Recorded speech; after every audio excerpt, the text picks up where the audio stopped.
नमस्कार सभी सखियों और सहेलियों का। विधि प्रवीण जैन और रेणु चतुर्वेदी का नमस्कार।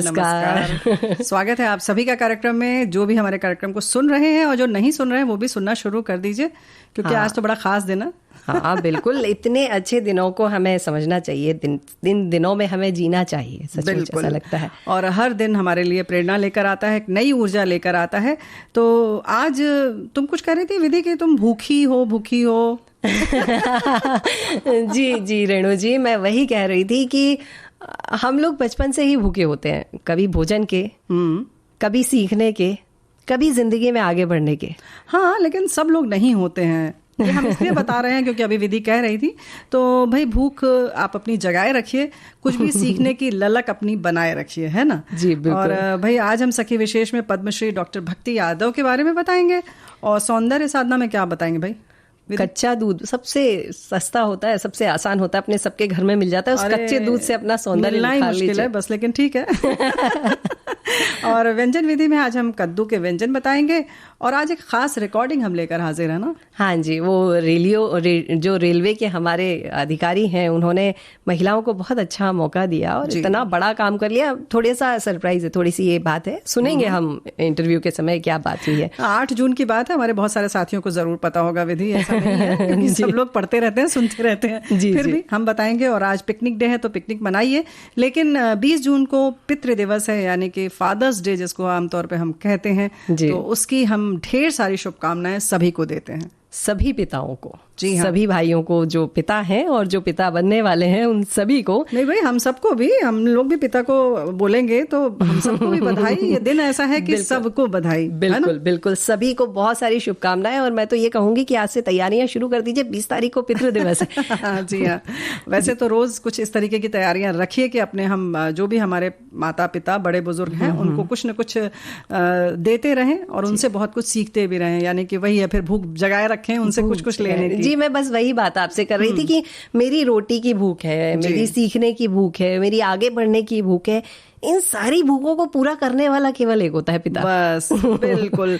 जून का तीसरा रविवार सुनिश्चित कर दिया गया भाई, है ना? जी, वो पंक्तियां बड़ी अच्छी कही गई हैं। चट्टानों सी हिम्मत और जज्बातों का तूफान लिए चलता है, पूरा करने की जिद से पिता दिल में बच्चों के अरमान लिए चलता है। क्या बात है, क्या बात है, बहुत उम्दा। ढेर सारे अरमान, हमारे जो अरमान है वो उनके दिल में पलते हैं, और वो बस अपने जीवन को जिए जाते हैं, क्योंकि उनको बस एक ही चीज दिखती है कि हमें हमारे बच्चों के लिए कुछ देना है। या बिल्कुल, और ऐसा नहीं है कि देना है, बल्कि बच्चे कुछ ऐसा करें कि हमसे भी बहुत ज्यादा आगे बढ़ें और बढ़ते जाएं, है ना? हाँ, मतलब मैंने इस पूरी दुनिया में बहुत सारे लोग देखे हैं, जब हम कुछ कर रहे होते हैं, रेणु जी आज आप और हम रेडियो पर हैं, तो हो सकता है किसी को अच्छा लगे, किसी को बुरा लगे। केवल एक व्यक्ति होता है जिसको इतनी खुशी होती है हमें देखकर, हमें सुनकर, कि इस दुनिया में हमसे ज्यादा अच्छा कोई पहुंच गया है, वो हमारा बच्चा है। जी हाँ, क्योंकि न रात दिखाई देती है न दिन दिखाई देते हैं, न रात दिखाई देती है न दिन दिखाई देते हैं,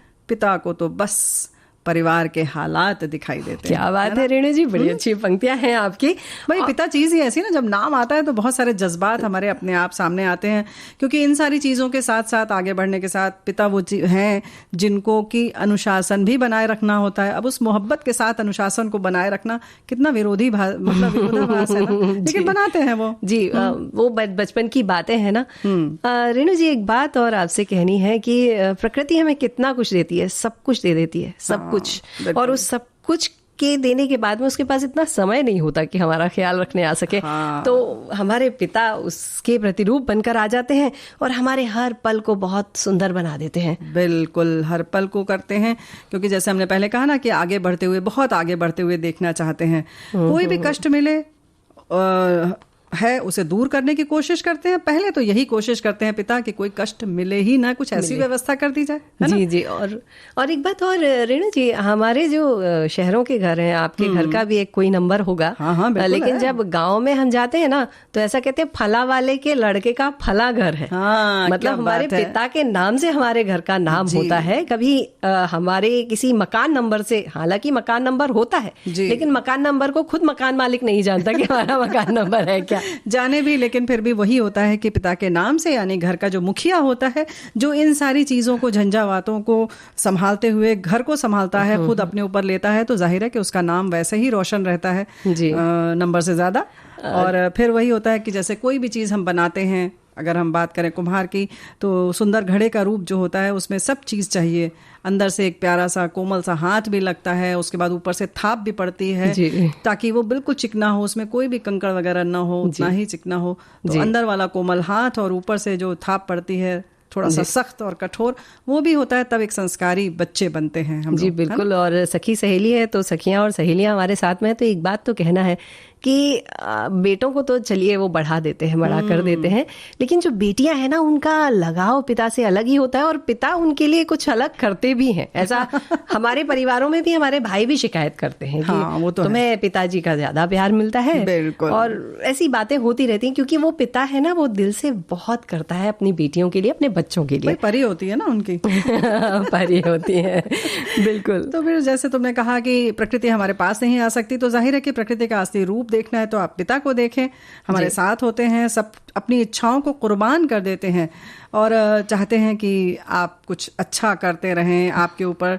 केवल ऐसा नहीं, समय देते हैं, अपनी इच्छाओं को, जो उनके शौक होते हैं उसे नहीं करते, ताकि बच्चों को वो कहीं भी, जैसे ट्यूशन पर जाना है, कुछ और उनके शौक पूरे करने हैं, उसमें समय देते हैं, उनकी इच्छाओं के हिसाब से चलते हैं और अपने समय, अपने पैसे सब उनके ऊपर ज्यादा से ज्यादा देने की कोशिश करते हैं। बिल्कुल। और अभी भी हाल ऐसा है कि अभी जब पिता पूरे समय 24 घंटे बच्चों के साथ में है, तो बच्चों को जो लगाव उतना नहीं हो पाता था, क्योंकि सुबह से लेकर रात तक पिताजी हमारे लिए ही कमाने के लिए बाहर जाते थे, फिर भी शिकायत रहती थी कि आप समय नहीं देते हो। तो वो शिकायत भी खत्म हो गई है और कहीं ना कहीं वो लगाव बहुत बहुत बहुत बढ़ गया है आज की तारीख में, जिसकी जरूरत थी और जो हम ये समय के साथ, या यूं कहें कि विकास की अंधी दौड़ में हम दौड़ रहे थे और वो कहीं ना कहीं पीछे छूटता जा रहा था। लेकिन इसके साथ साथ एक बात और है, एक घर में बड़ा हमने देखा कि वो उनके पिताजी जो थे, मतलब जो घर के मुखिया थे, उन्होंने अपने बेटे को दिया एक जूता कि जाके बनवा के लाओ, और बेटा कहने लगा क्या पिताजी इतना फट गया है, इसको मत करिए, और मम्मी को दिखाने लगा, मम्मी देखिए ना, आप मना करिए। जाहिर है पिता नहीं सुनते, तो माँ के ऊपर फिर गुहार लगाई जाती है, उधर शिकायत हुई, तो वो हंसी और उन्होंने कहा देखो ऐसा है ना, तुम जो इतने महंगे जूते पहन रहे हो ना, ये जब ये सिलवा के पिता पहनते हैं ना, इसलिए तुम ये पहन पा रहे हो महंगे वाले। क्या बात है। तब उसको लगा कि ये वाकई ये बात है कि ये जो तलवे उसके सिलवा कर पहन रहे हैं, इसलिए आज हम ब्रांडेड महंगे वाले और अच्छे जूते पहनकर अपने दोस्तों के सामने खड़े हो रहे हैं। बिल्कुल रेणु जी। और मैंने बेटियों की बात की थी ना, तो जब कोई बेटी अपने गांव में, ज्यादातर हमारे यहाँ रहती हैं बेटियां, और उन्हें शहर जाना होता है पढ़ने के लिए, तो एक पिता ही होता है जो उस पर विश्वास करता है। और पूरा गांव, पूरा लोग, उस पूरे रिश्तेदार उनके लिए कह रहे होते हैं क्यों भेज रहे हो, और वो अपने विश्वास पे उस बेटी को बाहर भेज देता है और उसे सुदृढ़ बनाता है। इसीलिए तो कहीं ना कहीं बेटियां जब देखती हैं ना कि उन्हें अपना जीवन साथी चाहिए है, तो वो अपने पिता के गुणों से भरा हुआ व्यक्तित्व ही चाहती हैं, जिसके साथ वो अपना विवाह कर सके, क्योंकि उन्हें पता है यही सबसे अच्छे गुण हैं जो उनके जीवन को संवार सकते हैं। क्योंकि सफलता देखती हैं, एक सफल पिता जब देखती हैं तो उन्हें लगता है कि इससे जीवन संवर सकता है और जीवन की गाड़ी बहुत अच्छी चल सकती है। वैसे ये जो आत्मविश्वास की बात है वो माताओं में भी होती है, लेकिन फिर भी एक संबल चाहिए होता है पिता का भी, तभी दो की जब हाँ होती है, स्वीकृति होती है, तभी कहीं कुछ बन पाता है मामला। और एक बात और है, पिता के लिए अगर हम बात देखें, वैसे माँ के लिए भी होती है, लेकिन पिता के लिए खास तौर से, ये जैसे तुमने घर में कहा नंबर वाली बात की, पिता के नाम से जाना जाता है, लेकिन कुछ समय जब आता है, जो कहते हैं ना कि पैर जो है पिता के जूते में बेटे का पैर आ जाए तो समझ लो बराबर का हो गया। तो ऐसे ही उससे ज्यादा जब बढ़ जाता है मामला, और बेटे की पहचान से जब पिता की पहचान होती है, तो पिता का जो है ना गर्व से एकदम दुगना हो जाता है मन, है ना, छाती फूल जाती है। बिल्कुल भाई, क्योंकि तब कहा जाता है कि अरे तुम नहीं जानते ये फलां के पिताजी हैं। हाँ, जब बेटे के नाम से पिता को पुकारा जाता है तो वो पिता ही समझ सकता है कि वो किन नाम आंखों से उन शब्दों का स्वागत करता होगा। बिल्कुल, तब उन्हें लगता है कि जो उन्होंने आंधियां तूफान और झंझावात सहे थे, वो आज उनके फल मिल रहे हैं उनको, है ना। जी, तो रेणु जी 20 जून को हम पितृ दिवस तो मनाएंगे, पिता के लिए दिन मनाएंगे, लेकिन बहुत सारी जगह ऐसा होता है कि हम अपनी दौड़ में उन्होंने जो कुछ सिखाया है, उनके जो भी ज्ञान है, उस सबको ले तो लेते हैं, लेकिन उन्हें कहीं छोड़ देते हैं। तो हम चाहते हैं कि पिता जो है ना, उसको जो मान हम वो छोटे से बच्चे थे तब दे रहे थे ना, जिस लाड़ में थे, जिस मान देते थे, इज्जत देते थे, वही चीज हम आज भी लेकर चलें जी तो हाँ। कितना अच्छा होगा ना। बिल्कुल अच्छा नहीं, मतलब अच्छा तो नहीं कहना चाहिए, बल्कि कहना चाहिए कि अच्छा तो है लेकिन बहुत ज़रूरी है। मतलब ये कह सकते हैं कि ये बहुत मूलभूत ज़रूरत है इस समय की। और अभी तो हमें इतना प्यार मिला है लॉकडाउन के दौरान, तो बड़ा थोड़ा सा और ख्याल रखिए आप अपने माता पिता का ख़ास तौर से। अभी हमने अक्सर आप अपने आसपास देखेंगे तो ज़रूर मिलेगा।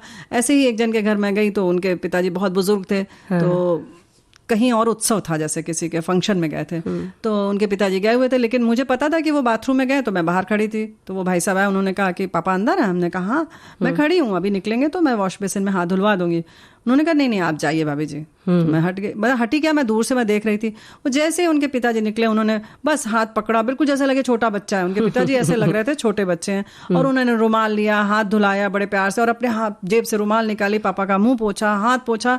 वो प्यार, मतलब जैसे लगा कि ये दृश्य सब घर में हो तो कितना अच्छा हो। सुन के मेरे भी रोंगटे खड़े हो गए। ये दृश्य अगर पूरे देश में, पूरे विश्व में हो जाए तो वो प्यार और उस स्नेह के लिए कोई उस स्नेह की पराकाष्ठा हो ही नहीं सकती है। बिल्कुल नहीं हो सकती। और हमारे श्रोता बड़े प्यार से सुनते हैं, और बराबर बहुत सारे लोग कहते हैं कि हम आपकी बातों को नोट करते हैं। तो हमें उम्मीद है कि आपने दिल में इस बात को जरूर नोट कर लिया होगा। भाई हम लोग कह रहे हैं, यानी कि ये राष्ट्रीय प्रसारण विविध भारती आपसे कह रहा है, तो आप तो मानेंगे ही बहुत सारे लोग। बिल्कुल रेणु जी, और मेरी तरफ से सारे पिताओं को बहुत सारा प्यार।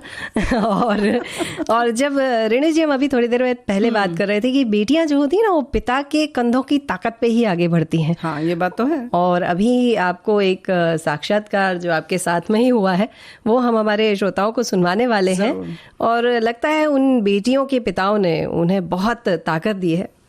थोड़ा साथ दो तो मैं कुछ नया कर गुजरूंगी। तो थोड़ा साथ दो तो कुछ नया मैं कर गुजरूंगी। थोड़ा हाथ दो तो मैं पहाड़ तोड़ दूंगी। क्या बात है, क्या बात है। मुमकिन है हर काम मुझे, थोड़ा विश्वास तो दो, मैं तुम्हारी दुनिया बदल दूंगी। वाह। तो इस सब के साथ एक प्यारा सा साक्षात्कार आप सबके लिए।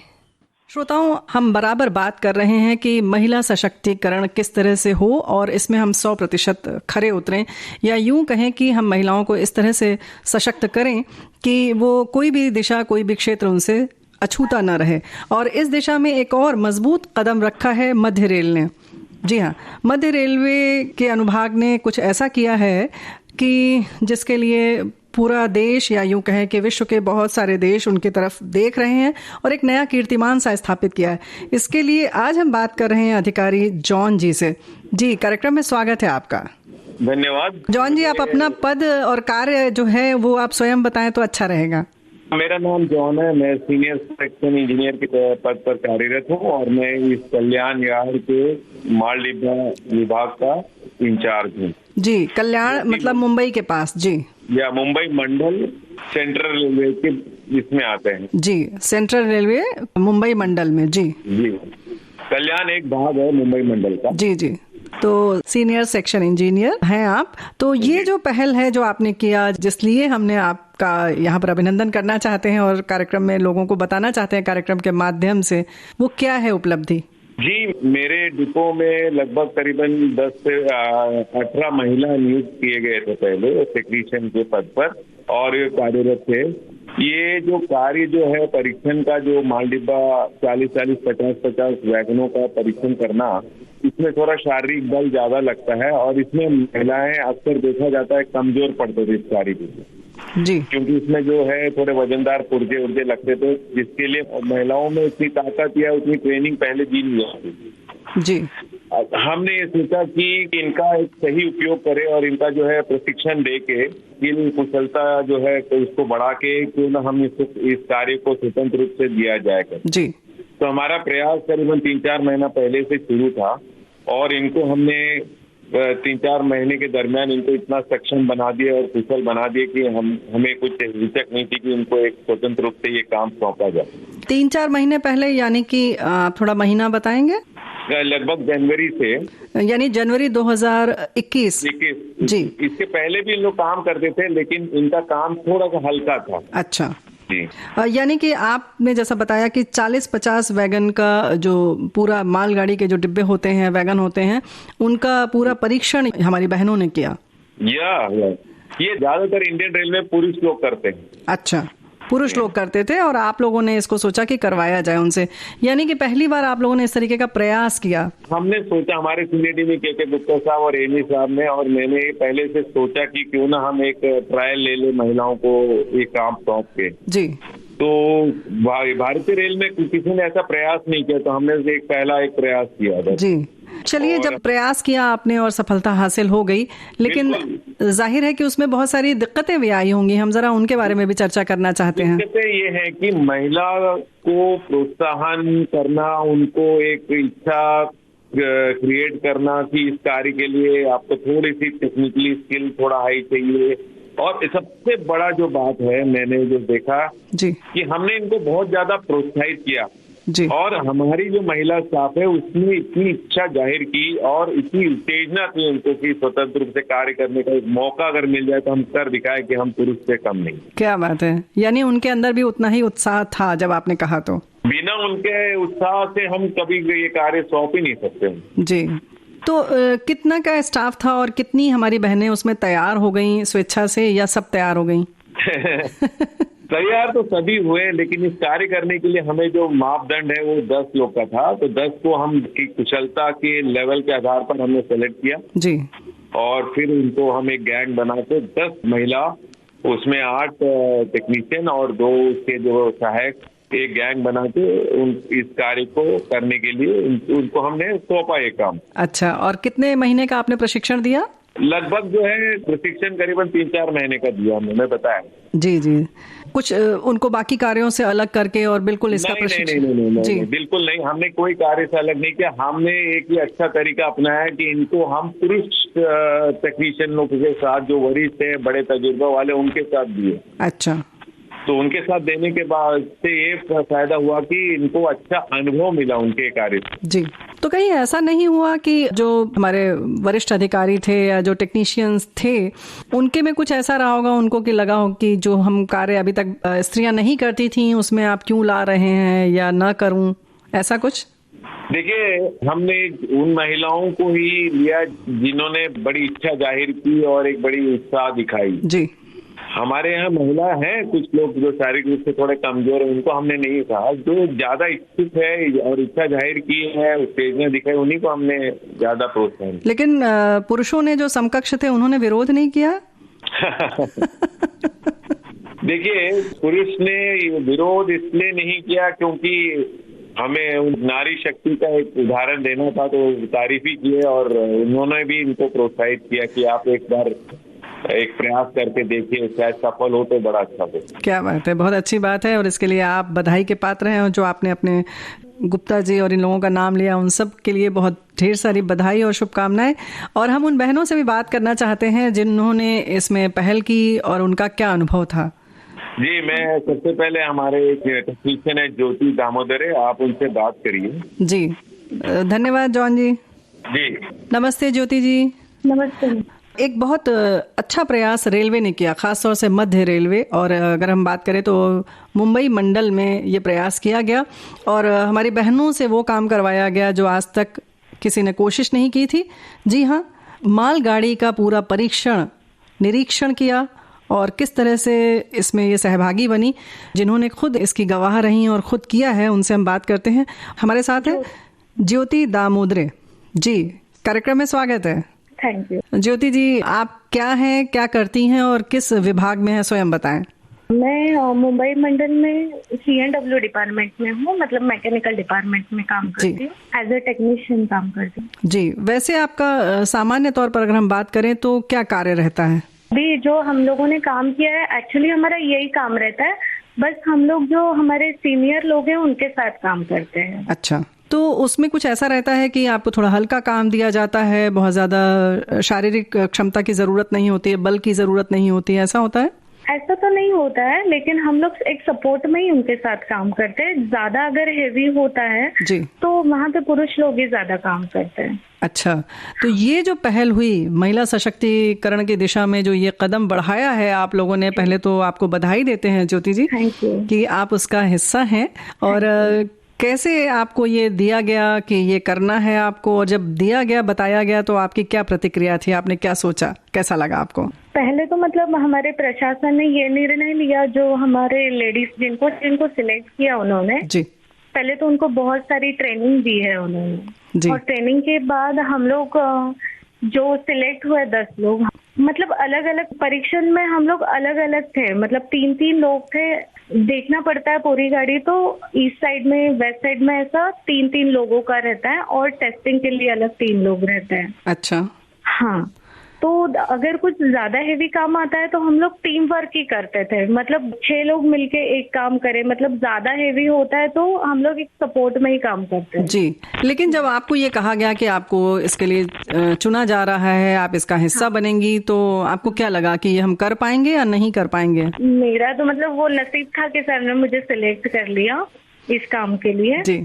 और मेरा भी ज्यादा मतलब मुझे बहुत अच्छा लगा ये काम। सर ने मुझे जब सौंपा, मुझे उन्होंने बताया कि ज्योति ऐसे ऐसे करना है, तो इसके लिए उन्होंने एक्चुअली हमारे से बहुत तैयारी करी थी, तो इसलिए बहुत कॉन्फिडेंस पहले से ही आ गया था हमारे में। अच्छा, प्राउड फील करते हैं, मतलब सर ने हमको सिलेक्ट किया है इसलिए। जी बिल्कुल, जाहिर है ये गर्व की बात तो है ही जी, कि कुछ लोगों के बीच में से कुछ न कुछ आप में खास है, तभी आपका चयन हुआ है इसके लिए।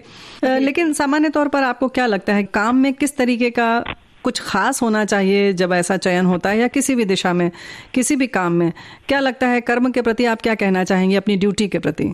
मुझे तो ऐसा लगता है कि अगर मैं यहाँ पे टेक्नीशियन के पद पर हूँ जी, और हमको ये सौंपा ही गया है कि हमारा फील्ड वर्क ही ये है कि मतलब हमको गाड़ी परीक्षण करनी पड़ती है जी। तो अभी लेडीज लोग इतने ये काम में इस डिपार्टमेंट में आए हैं, तो हम लोग तो ऐसे बेटर तो नहीं रह सकते ना। हाँ। तो इसलिए हम लोग को फील्ड वर्क करना ही पड़ता है। इसलिए हम लोग ने पहले से ही मतलब इतना तैयारी रखा था और नॉलेज इतना अपग्रेड किया था कि हम लोगों की तैयारी थी कि हम लोग को जब भी फील्ड वर्क पे जाना पड़े तो हम जाएंगे, यानी कुछ भी करने के लिए तैयार रहेंगे। जी जी, क्योंकि हम लोगों से ये मतलब एक शपथ ही ली जाती है जी कि जो भी काम सौंपा जाए हमें, तो वो हमको करना ही है। क्या बात है, यानी आपने उसका मतलब हम लोग डिनाई नहीं कर सकते उस काम के लिए। बिल्कुल सही कह रही हैं आप, कर तो सकते हैं, लेकिन आपने उस शपथ को सच में शपथ की तरह लिया और उसके ऊपर डटी रही, ये बहुत अच्छी बात है, और इसीलिए आज आप इस मकाम पर हैं। ये बताइए कि पहले कभी आपके मन में, इस चयन के पहले जब चुना गया, हिस्सा बनी, उसके पहले कभी मन में आया कि हम क्यों पुरुषों की मदद लें, हम क्यों नहीं कर सकते? कभी आया मन में आपके? ऐसा तो नहीं आया मन में जी, लेकिन जब हम लोगों की जो प्रैक्टिस हो गई उनके साथ काम करके जी, तब कभी कभी ऐसा लगता था कि अभी हम भी कर पाएंगे ये काम। क्योंकि टेक्निक जो वो लोग अपनाते थे ना, तो उन्होंने हमारे साथ ही मतलब हमको दिया है वो काम करने के लिए। हेवी जो भी काम होता था वो लोग बताते थे कि ऐसा टेक्निक यूज करो, इस पे ज्यादा बल नहीं लगेगा, इस टेक्निक से वो काम इजी हो जाएगा जी। तो ऐसा काम करते गए तो एक कॉन्फिडेंस बिल्ड हो गया। क्या बात है। तो इसलिए अभी कर पाए, और इवन आज भी हम लोगों ने एक किया है एग्जामिनेशन। क्या 8 तारीख से कंटिन्यू हमारा एग्जामिनेशन चल रहा है। अच्छा, 8 जून। मतलब ऐसा नहीं है कि एक दिन के लिए हम लोगों ने दिखाने के लिए किया। हाँ, अभी कंटिन्यू एग्जामिनेशन चल रहा है। इवन अभी हम एग्जामिनेशन करके ही आए हैं यहाँ पे। तो श्रोताओं को हम बता दें कि ये 8 जून 2021 को इनका प्रशिक्षण पूरा हुआ, जो सबसे पहली बार इस तरह से पूरी हमारी बहनों ने इसका निरीक्षण किया, परीक्षण किया था। 40 से 50 वैगन की जो ये माल गाड़ी होती है, उनके डिब्बों का और भारी भारी टूल्स होते हैं, उन सब का निरीक्षण आपने किया, परीक्षण किया। और आज भी तब से लगातार, यानी आज हम बात करें तो 15 तारीख है, 15 जून 2021 तक आज हम इस समय आपकी रिकॉर्डिंग कर रहे हैं ज्योति जी की। और श्रोताओं, इस समय तक इनका खुद का परीक्षण चल रहा है, यानी ये परीक्षा दे रही हैं, और ऐसा नहीं कि सिर्फ एक बार दिखाने के लिए किया गया है। तो बहुत बहुत बधाई आपको। और जब पूरा आपने किया और अकेले सारी बहनों ने साथ में किया, तो कैसा लगा आपको, ये बताइए। मुझे तो एक्चुअली बहुत अच्छा लगा, और आज इतना हमारा नाम मतलब आया है सब तरफ जी, तो और भी अच्छा लगने लगा है। मतलब बहुत बहुत बधाई एक बार फिर। Thank you. रेणु जी, आपका और हमारे श्रोताओं का फिर से स्वागत है इस इतने प्यारे से कार्यक्रम। क्या बात है भाई, हम भी बैठे हुए हैं इस होस्ट की सीट पर, तो जाहिर है स्वागत हम भी करते हैं। जी बिल्कुल, रेणु जी की तरफ से आतिथ्य के लिए तैयार हैं। और हम सिर्फ ऐसा नहीं है, धाकड़ धाकड़ की जब बात आती है तो ऐसे तो अनगिनत नाम है हमारे देश में, खास तौर से अपनी बच्चियों के लिए भी। लेकिन आज हम बात करने वाले हैं डॉक्टर भक्ति यादव की, है ना? वो भी अपने आप में धाकड़ ही मतलब इस उम्र में जाके, बुजुर्ग होने के बाद में, मतलब एक होता है 65-70 साल के बाद में हम कहने लगते हैं अब बस हो गया, अब बस हो गया। तुमने कब कहा? अभी तो तुम हुई नहीं। मतलब लोग कहने लगते हैं। इसीलिए ये लोग, इसीलिए तो हम ऐसे लोगों की बातें करते हैं जो ये हमें बराबर याद दिलाते हैं कि इन आंकड़ों पर बिल्कुल न जाएं। बिल्कुल बिल्कुल। तो डॉक्टर भक्ति यादव, 3 अप्रैल 1926 को आपका जन्म हुआ था और भारत की समाज सेवी चिकित्सक कहते हैं इनको। इसका कारण भी बहुत सारे कारण है इसके पीछे। कारण सबसे बड़ा यह है कि वो निर्धन लोग जो हैं उनकी निःशुल्क चिकित्सा करती थी। ये बहुत बड़ी बात है भाई। यूं ही थोड़ी उन्हें 2017 में पद्मश्री का सम्मान दिया गया ना। जी जी जी। और अधिक उम्र की वजह से डॉक्टर उस कार्यक्रम में नहीं शामिल हो सकी, यानी पद्मश्री का जब सम्मान मिला तो नियमानुसार उन्हें जो रहती थी वहां के कलेक्टर ने उन्हें घर आकर पुरस्कार प्रदान किया। और वर्ष 1952 में भक्ति यादव इंदौर की पहली महिला MBBS डॉक्टर बनी थी। ये खास बात, बहुत बड़े शहर में पहली डॉक्टर बनना उस समय पे बहुत बड़ी बात है उनके लिए। हम समझ सकते हैं उस समय का उनका जो संघर्ष है वो भी बहुत ही रहा होगा। और इनका जन्म उज्जैन के पास में महिदपुर में हुआ था। ये महाराष्ट्र के प्रसिद्ध परिवार से हैं और कहते हैं कि 1937 के समय ऐसा कहा जाता है कि लड़कियों को पढ़ाना बहुत अच्छा नहीं समझा जाता था, लेकिन इन्होंने पढ़ने की इच्छा जाहिर की तो फिर वही आ जाती है, पिता ने इन्हें दूर भेज दिया गरोठ कस्बे में और वहां तक 7वीं की शिक्षा ये कर पाई। सोचो जरा, 7वीं तक पढ़ने के लिए भी उन्हें कस्बे में जाना पड़ा।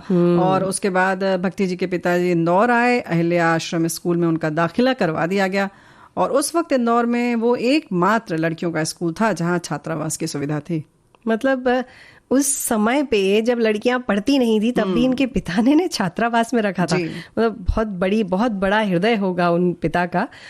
यहाँ से जब वो आगे बढ़ी तो 11वीं कर ली, उस समय तो 11वीं इंटर होती थी, वो कर ली और 1948 में इंदौर के होलकर साइंस कॉलेज में प्रवेश ले लिया और BSc प्रथम वर्ष में कॉलेज में अव्वल भी रही। क्या बात है जी। अब हुई शुरुआत डॉक्टरी की पढ़ाई की तो Mahatma Gandhi memorial medical college में MBBS का पाठ्यक्रम था और 11वीं के अच्छे परिणाम के आधार पर उन्हें दाखिला मिल गया।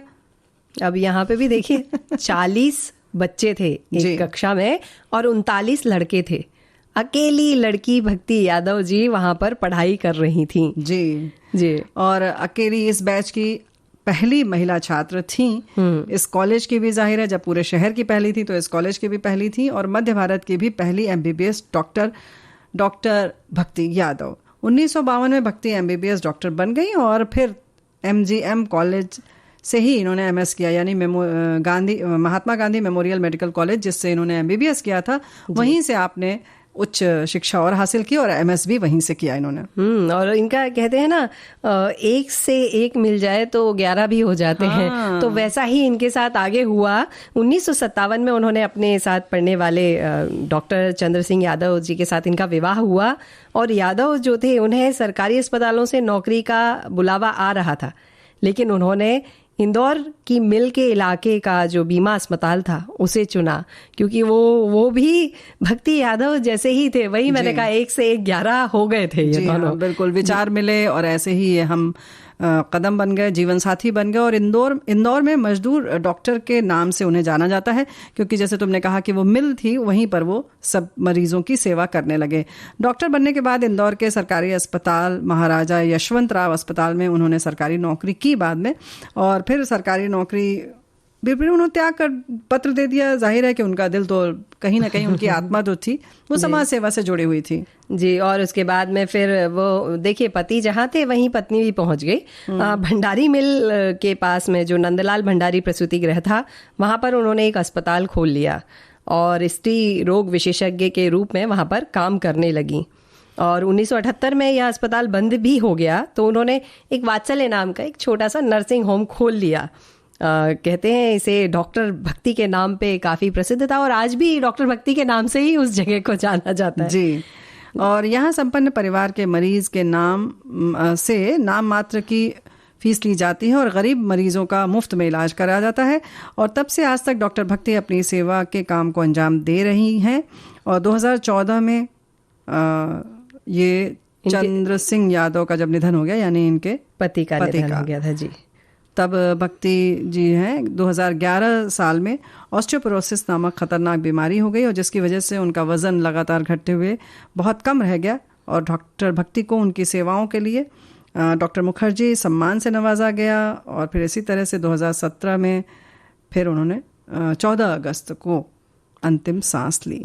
मतलब एक महिला जो पूरी तरह से समर्पित है, उनके पति भी समर्पित हैं और लोगों के लिए उन्होंने बहुत सारे काम किए हैं। तो इंदौर शहर की इस महिला को, डॉक्टर भक्ति यादव को, हम सभी प्रणाम करते हैं। बिल्कुल रेणु जी, 20 जून को है पितृ दिवस, पिता दिवस। तो हमारे श्रोता भी बहुत अच्छा लिख रहे हैं। बहुत बढ़िया। एक संदेश मैं आपको हमारे श्रोताओं को भी सुनवाना चाहती हूँ। वैसे एक पिता अपने बच्चों को अपने पैरों पर खड़ा होकर देखकर बहुत खुश होता है। साथ ही घर में छोटी छोटी खुशियाँ रिश्तों को और गहरा कर देता है। क्या कहूँ उस पिता के बारे में जिसने सोचा नहीं कभी खुद के बारे में, मुझे रख दिया छाँव में, खुद जलते रहे धूप में, किसी शख्स की वजूद की पिता ही पहली पहचान है। क्या बात है, बिल्कुल सही आपने लिखा है। और बहुत सारे लोग अपनी अपनी भावनाएं व्यक्त कर रहे हैं फेसबुक पर और बता रहे हैं कि जो हम लोगों ने जो लाइनें पढ़ी या जो बातें कही, जो भावनाएं हमने कही, वो भी उन्हें बहुत अच्छी लगी। कुछ ने ये भी कहा कि कुछ लोग ऐसे भी हैं जिनको ये सुख नहीं नसीब में है। तो वाकई ये तो तकलीफ की बात है। और किसी ने बहुत अच्छा लिखा है, पापा हमारी कमाई से तो ज़रूरतें भी पूरी नहीं होती। यानी जब हम लोग खुद माता पिता बनते हैं तब समझ में आता है कि कैसे क्या क्या हमारे माता पिता करते हैं और क्या करते थे। माँ बाप के बिना गरीब होता है। मेरी ताकत, मेरी पूंजी, मेरी पहचान है पिता। शतरंज की उस जीत को मैं अब समझ पाया। तो ये जो लिखा है इन्होंने कि हमारी कमाई से ज़रूरतें भी पूरी नहीं होती, ये बात बिल्कुल सच है विधि। क्योंकि देखो क्या होता है ना विधि, कि जब पिता तो अपनी जो भी समस्या होती है, जो इच्छा होती है, जो शौक होती है, जो समय होते हैं, वो कभी बताते ही नहीं कि उनको दिक्कत क्या आ रही है। कभी कभी तो दर्द भी इस कदर छुपा जाते हैं कि वो कभी कभी उनके कोई डॉक्टर मित्र से मिल लो तब पता चलता है कि अच्छा पिता को ये तकलीफ थी। जी है ना। फिर लगता है कि अरे ऐसा क्यों किया। हालांकि उस समय बड़ा गुस्सा आता है, लेकिन बाद में समझ में आता है कि वो किस तरह से हमें सुख देने के लिए अपने दर्दों को भी कहीं ना कहीं कोने में छुपा लेते हैं। और देखिए ना, आपने बात कही थोड़े से पैसे में सारा, हमारे पैसों में हमारा घर नहीं चलता, लेकिन वो थोड़े से पैसों में इतने सारे बच्चों को पाल भी लेते हैं। बिल्कुल। और पूरी दुनिया की खुशियां कमाकर हमें दे देते हैं। जी हाँ भाई, ये जो है ना, ये चिट्ठी लिखना और ये जो बुलाना है ना, इसका एक और भी बड़ा कारण है, वो ये कि कहीं कहीं पापा आ जाएंगे तो फिर कहीं घूमने जाना होगा। और खास तौर से जब ये मौसम बहुत सुहाना हो तो पिकनिक पर भी तो जाना होता है ना। बिल्कुल। इसलिए भी पापा बहुत याद आते हैं। और वो ही होते हैं जो हमको पिकनिक पे ले जाते हैं। मम्मी तो घर में ही पकौड़े खिला के बिठा देती है। क्यों, पिकनिक पर जब जाते हैं तो सारे व्यंजन कौन बना कर देता है? मम्मी तो बनाती है, लेकिन लेके जाने की शुरुआत जो तैयारी नहीं, मम्मी की परमिशन ना हो तो पिता भी नहीं जा सकते। ये तो समझ लो भी। बिल्कुल सही बात है। तो भाई पिकनिक दिवस भी आज है, तो पिकनिक मनाएं, खुश रहें। और पिकनिक पर जाते समय जो जो छोटी छोटी चीजें हैं उनका ख्याल भी रखें, ध्यान से रहें कहीं पर भी, क्योंकि हम झरने, नदी, इन सब जगहों पर जाते हैं। खास तौर से इस समय तो जाएं ही ना, लेकिन घर में कोई कोना ऐसा पकड़ लें और पिकनिक मना लें आप आराम से। लेकिन कुछ अच्छा चाहिए उसके संग खाने के लिए ना। तो क्या बता रहे हैं हम लोग आज? मैं आज कद्दू, जो कि लोग ज्यादा खाना पसंद नहीं करते हैं, लेकिन ब्रेन के लिए बहुत अच्छा होता है, मस्तिष्क के लिए बहुत अच्छा होता है। तो हम बताएंगे तो जरूर, हमारी सखियां बनाएंगी, सब लोग खाएंगे। हम अपने बच्चों को ये चीजें बना के अगर खिलाएंगे ना, तो वो कद्दू खप भी जाएगा और उनके लिए मतलब पता भी नहीं पड़ेगा कि वो ये खा गए ऐसा। बिल्कुल। तो क्या बना रहे हैं? सबसे पहले मैं जैसे आलू के फ्राइज बनाते हैं ना, वैसे हम कद्दू के फ्राइज भी बना सकते हैं रेणु जी। उसके लिए बस कुछ नहीं करना है कि 2 कप कद्दू के, जैसे आलू के फ्राइज के लिए आप लंबे चौकोर काट लेते हैं, फिंगर चिप्स जैसे जिसको बोलते हैं, या फ्राइज आते हैं जो, वैसे आपको उसको कट कर लेना है। बिल्कुल। और इसके लिए जैतून का तेल हो तो अच्छा है, क्योंकि वो स्वास्थ्यवर्धक प्रतिरोधक होता है। और उसके बाद ज़्यादा कुछ चाहिए नहीं है, लाल मिर्च चाहिए थोड़ी सी कुटी हुई, जैसे चिली फ्लैक्स होते हैं ना, वैसे आप घर में ही कूट लीजिए थोड़ी सी। सीधी लाल मिर्च बोलो ना, फिर चिली फ्लैक्स खरीदने लगेंगे। जो हम लाल मिर्च का पाउडर इस्तेमाल करते हैं वही। जी जी। और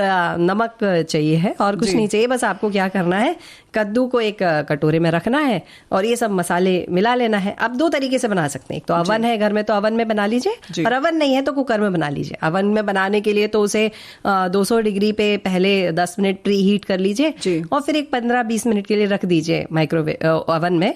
यानी कि ओवन को हम पहले से गर्म कर लें, हीट करना जैसे 200 डिग्री पर पहले से गर्म कर लें, यानी उसको पहले से आप ऑन कर लें। उसके बाद 10 मिनट बाद उसमें ये चीज जो तैयार किया है हमने, फ्रेंच फ्राइज जो बनाई हैं इसकी कद्दू की, वो उसमें नमक और लाल मिर्च लपेट के रखा था, उसको रख दें। कितनी देर के लिए? 15 मिनट के। अगर ओवन नहीं है तब क्या करें? ओवन नहीं है तो बहुत अच्छा तरीका है कि आपके घर में कुकर होगा तो कुकर में नीचे नमक फैला दें और उसके ऊपर एक स्टैंड रख दें, और एल्यूमिनियम के बर्तन में इसको रख दें, और रख के कुकर का जो ढक्कन होता है ना, उसकी सीटी और रबड़ दोनों निकाल दें, और फिर ढांक के रख दें। तो इसमें कुछ 25 मिनट 15-20 मिनट ज्यादा ही लगेगा, थोड़ा बेक जैसा हो जाता है, भुन जाएगा वो, और वो स्वादिष्ट लगेगा, कुरकुरा हो जाएगा, तो आप उसे खा सकते हैं। और इसमें तेल भी ज्यादा नहीं लगेगा। हाँ, ये खास बात है। तो बनाइए और खिलाइए और खाइए। कद्दू जो है, जैसे कि हम लोगों ने कहा कि बहुत मुफीद है सेहत के लिए भी, और मस्तिष्क बहुत तेज करता है, दिमाग तेज होता है। तो इसके लिए एक बात और है कि इसमें चाहे तो आप आलू मिलाएं सब्जी में, या नहीं तो केवल कद्दू की सब्जी बनाएं, और इसको आप घी तेल जिसमें भी बनाना चाहें, जिसमें सब्जियां आप सूखी बनाते हैं उसमें बनाएं। और इसमें लेकिन ध्यान रखें कि हींग, सौंफ, मेथी, मंगरेल को कुछ लोग कलौंजी कहते हैं, वो सब डाल के अच्छे से बनाएं, क्योंकि बादी करता है। अदरक भी डालें, और लाल मिर्च, हरी मिर्च जो भी आप डालना चाहे डालें।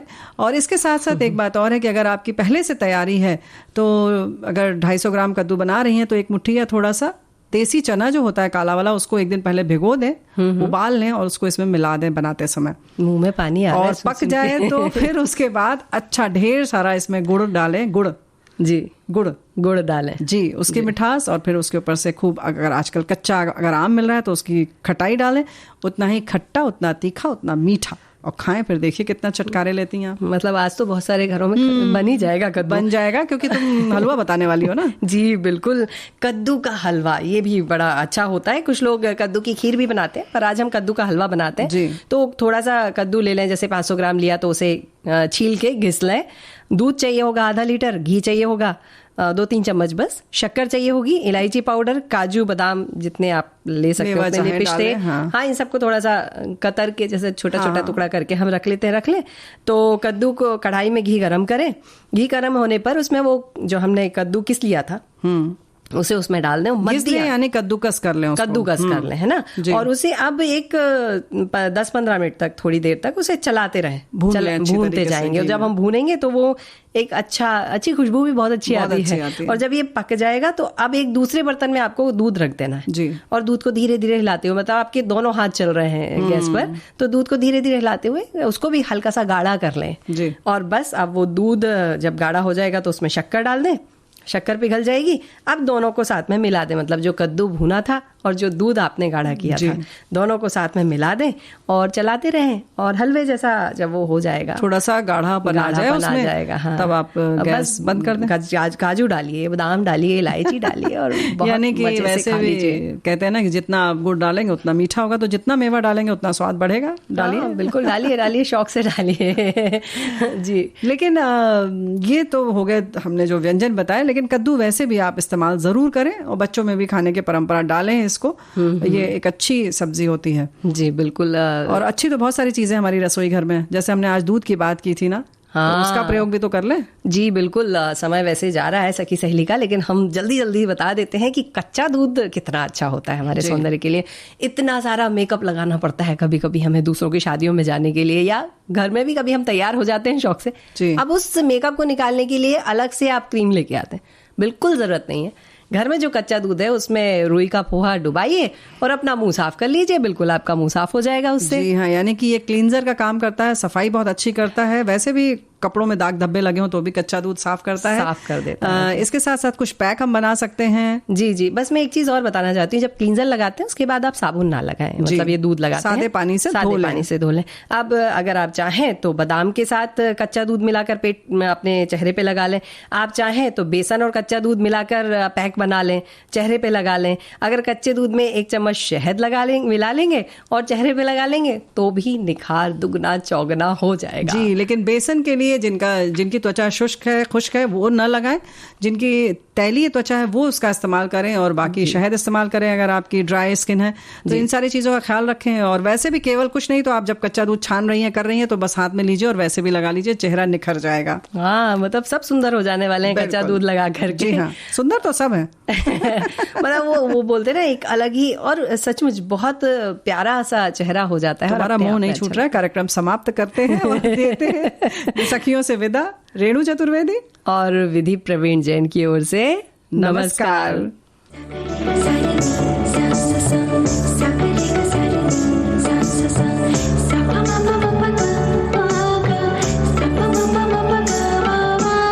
सखी सहेली।